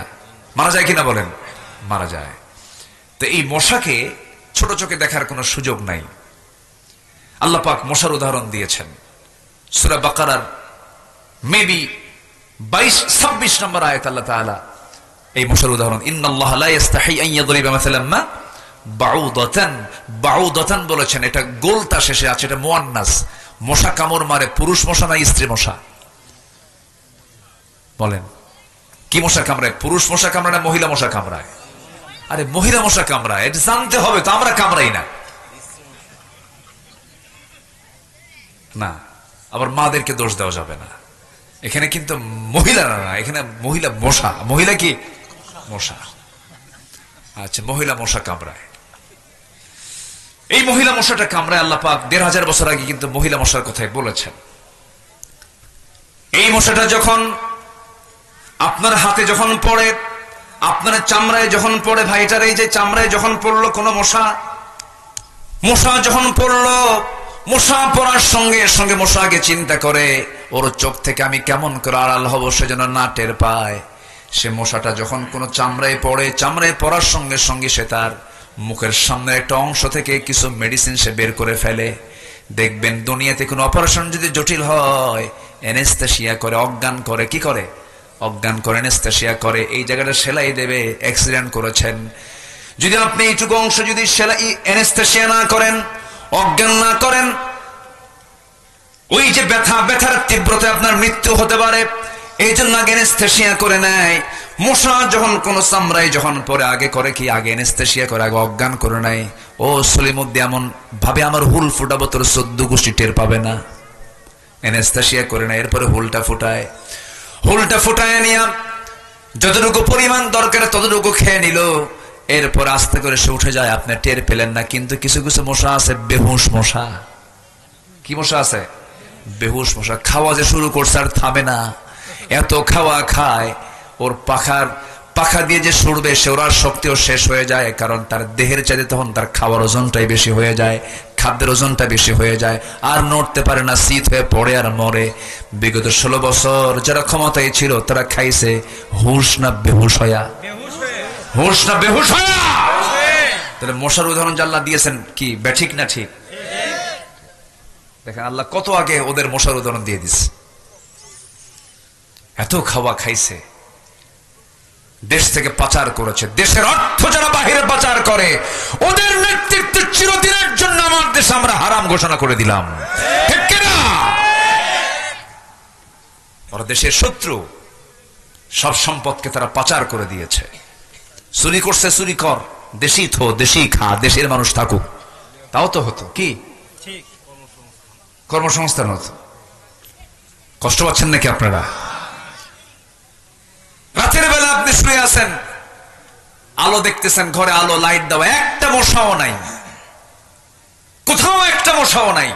লাইট বন্ধ করাও সারা 10 মিনিট বিছানায় শুয়ে পড়েছেন, 4-5টা মশা এসে আপনার নাকের ডগায়, কানের কাছে এসে সারে গামা পাধানিসা।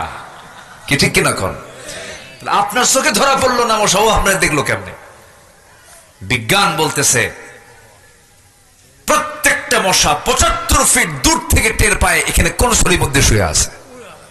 75 ফুট দূর থেকে। আর এই যে ভন ভন ভন ভন যে আওয়াজ হয়, মনে হয় ট্রেন যাচ্ছে। ট্রেন কি যাচ্ছে? তো এই আওয়াজ যে হয়, এই আওয়াজ কিন্তু ওর ভোকাল কর্ডের আওয়াজ না, কণ্ঠের আওয়াজ না, এটা হচ্ছে পাখার আওয়াজ। কিসের আওয়াজ? পাখা। বিজ্ঞান বলতেছে, প্রাণীবিদরা বলতেছেন, একটা মশা প্রতি সেকেন্ডে তার পাখা ঝাপটান মানে হলো 400 থেকে 500 বার 1 সেকেন্ডে। আজ পর্যন্ত কোন দ্রুতগামী কোন মেশিন পৃথিবীতে এই মশার মতো দ্রুত গতিতে পাখা না ঝাপটাতে পারে এমন কোন মেশিন পৃথিবীতে আবিষ্কার হয়নি। সুবহানাল্লাহ বলবেন না? তাহলে আল্লাহ যে আইয়াদরিবা মাসালাম মা বাউদাতান ফামা ফাওকাহা, এটা কি ভুল করেছেন? না, আল্লাহু আকবার বলেন। কথা তো অনেক দিকে চলে আসে, কিন্তু এইদিকে তো 12:30 বেজে গেল। আমি শেষ করে দিলাম। আলোচনা চলো, আলোচনা চলো। হুজুর মরুক, অনেক গরম তো। জি আলহামদুলিল্লাহ, আলহামদুলিল্লাহ। আমি খুবই খুশি যে রাত বসে এত রাতে আপনারা গরমকে উপেক্ষা করে, প্রচন্ড গরম কিন্তু মানুষের দেহের সাথে দেহ লেগে একদম আপনারা সব থেকে হয়ে গেছেন, ঘর্মাক্ত দেহ হয়ে গেছে আপনাদের শরীর থেকে। মানে এখন একটা মানে চরম একটা ভাব বের হচ্ছে, আমি ফিল করছি। উপরে আবার ঢাকি দেওয়া আছে, এর মাঝেও বসে আছেন। আল্লাহর কসম কোরআন এর মোহাব্বত না থাকলে বসে থাকা যায় না। বলি আলহামদুলিল্লাহ, জোরে বলি আলহামদুলিল্লাহ।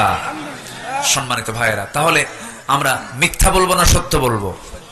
মানুষের কিছু প্রশংসা করব না গীবত করব? পারলে প্রশংসা করব, গীবত করার দরকার নাই। নাম্বার 9 হলো অহংকার করা যাবে না, আত্মগরিমা করা যাবে না। অহংকার কার? অহংকারটা করা কার হক? অহংকারটা কার হক বলেন? আল্লাহ অহংকার করবেন, আল্লাহর যোগ্যতা আছে, বান্দার কোনো অহংকার করার কোনো যোগ্যতা নাই। একটু দেহটা ভালো, বডি ভালো, 86 কেজি ওজন, 6 ফুট লম্বা, চেহারাটা লাল টকটকা, চুলটা কালো, চোখটা ডাহুক চোখ, প্রশস্ত কপাল, ভ্রুটা সুন্দর, ফিটিং বডি খুব ভালো, রাস্তায় যখন হাঁটে বুঝায় আমি একখান মাল। এরকম আছে না নাই বলেন তো? আছে। কিন্তু তুমি কতটুকু কি আল্লাহ ভালো বোঝেন, বেশি না, খালি পিছন দিয়ে শুধু একটু ডাইরেক্ট লাইন করে দেওয়া দরকার। কি লাইন বলেন? ডাইরেক্ট লাইন যদি হয় আর 7-8 বার যদি যাওয়া আসা করো, তোমার ফিটিং বডি শেষ, মাল থাকবে না, অচল হবে। কি হবে? কি হবে? অচল। অতএব দেহের অহংকার করা যাবে না, সম্পদের অহংকার করা যাবে না, ক্ষমতার অহংকার করা যাবে না। আজ থেকে 8 মাস আগে যার কথায় প্রশাসন উঠতে বসতো, সেই মহিলা আজকে গোটা পৃথিবীর কোথাও জায়গা পাচ্ছে না। অহংকার দেখানো যাবে না। ক্ষমতার অহংকার না, অর্থের অহংকার না, দেহের অহংকার না, কোন অহংকার দেখানো যাবে না। নাম্বার 10, শেষ তো হলোই মোটামুটি, আমি শর্ট করে বলে ফেললাম। নাম্বার 10 হচ্ছে তাকওয়া অর্জন করব আমরা। তাকওয়া মানে হচ্ছে সেই গুণ, যে গুণটা হচ্ছে সকল প্রকার হারাম থেকে যে ব্যক্তি নিজেকে বিরত রাখতে পারে, সে হচ্ছে মুত্তাকি। বলি আলহামদুলিল্লাহ।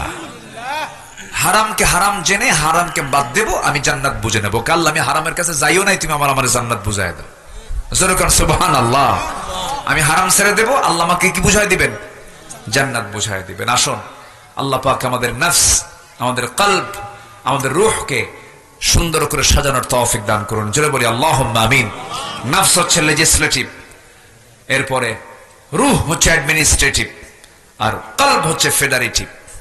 এই তিনটাকে আমরা অত্যন্ত সুন্দর যত্নের সঙ্গে আমরা এটাকে লালন করব। নফসকে প্রশ্রয় দেব না খারাপ কাজের জন্য। যুবকরা নোংরামি করবা না। বিয়ের আগে কোনো প্রেম হয় না, প্রেম হবে হলো বিয়ের আগে না বিয়ের পরে? বিয়ের আগে করে ফেলবে। ওই যে যেটা হাইব্রিড হয়, হাইব্রিডে কিন্তু কোনো বরকত থাকে না। হ্যাঁ, ওগুলো খায় না কেউ। মুরগি, হ্যাঁ জি, এগুলো করা যাবে না।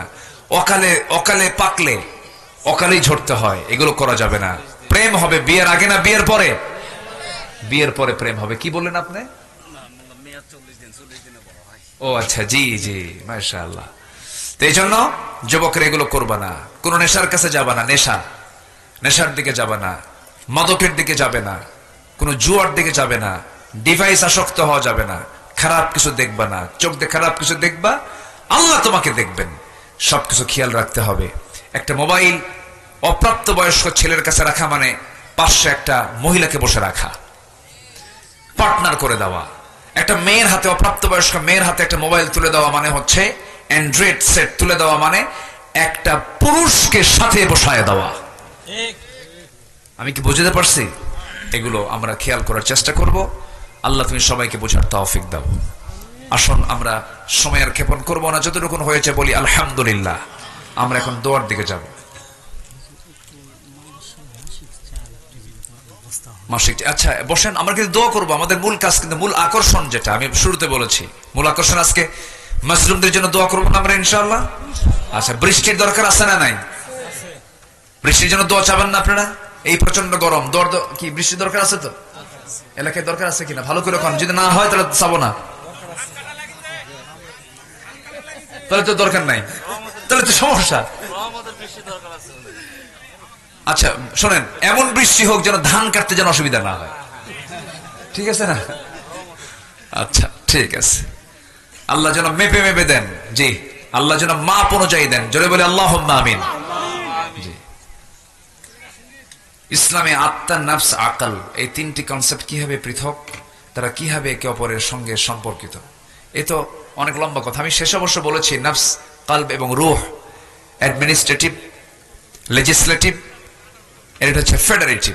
অনেক লম্বা কথা, তো আমি এটা বলবো কেমন এখন। ইসলামের রিবা সুদ তো হারাম হলেও বর্তমান সময় ইসলামী ব্যাংকিং কিভাবে শরিয়া অনুযায়ী কাজ করে আমরা দাবি করে, আদতে এতে কোনো চাতুরতা রয়েছে?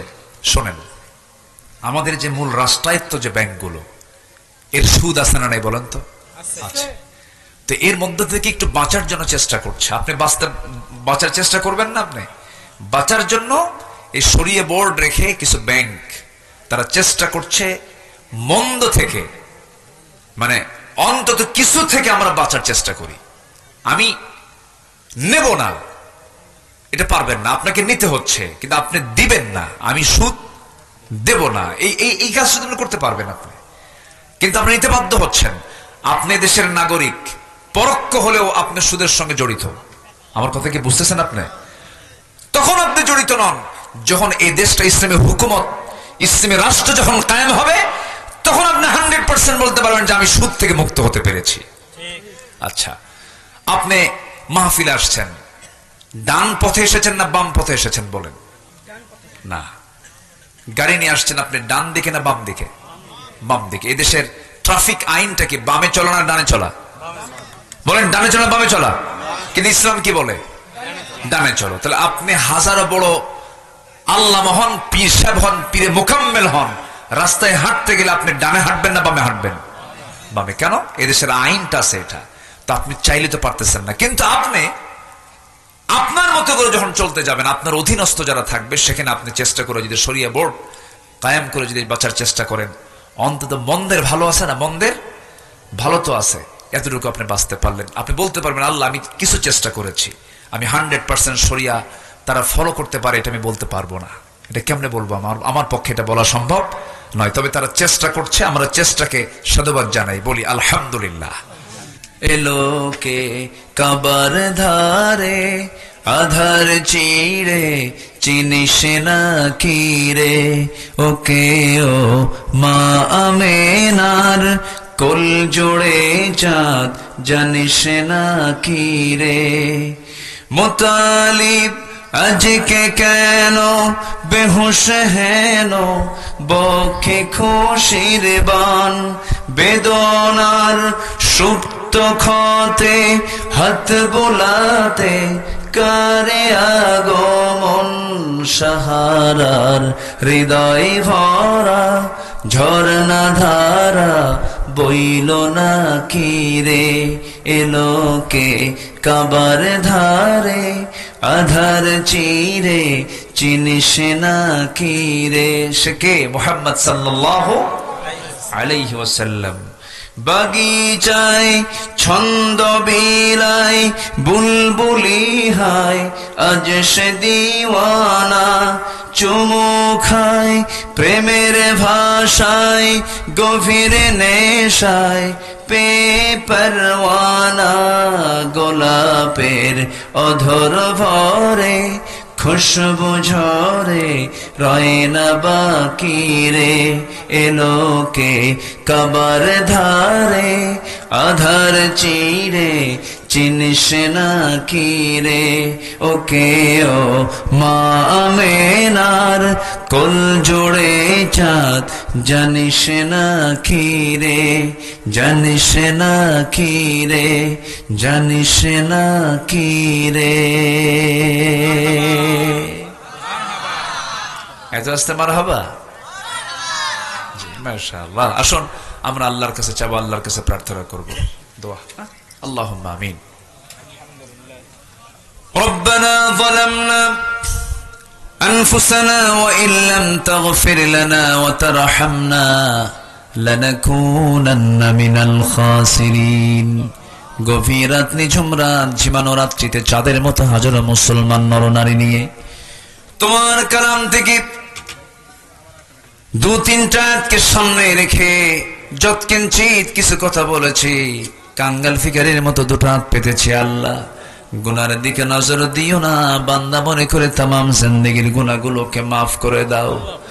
জনম দুঃখিনী মা যারা বিদায় নিলেন, জিন্দেগির গুনাহগুলো মাফ করে দাও, কবরগুলোকে জান্নাতের টুকরা বানিয়ে দাও। আব্বা আম্মা যারা বিদায় হয়েছে রে, আম্মা ডাকের মধ্যে কি মধু আছে সেই তো বুঝতে পারে রে আল্লাহ।